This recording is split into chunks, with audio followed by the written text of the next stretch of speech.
Hello friends, today we are discussed Radio Jai Ghosh launched by CM Yogi Adityanath in Uttar Pradesh.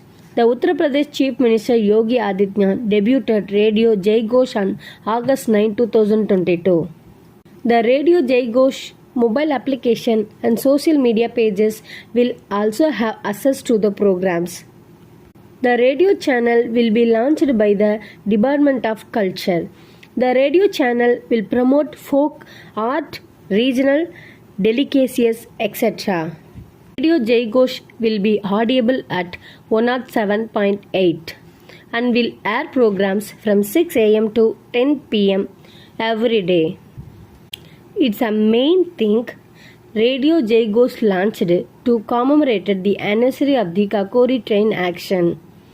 Thank you so much. Please support my channels and subscribe my channels.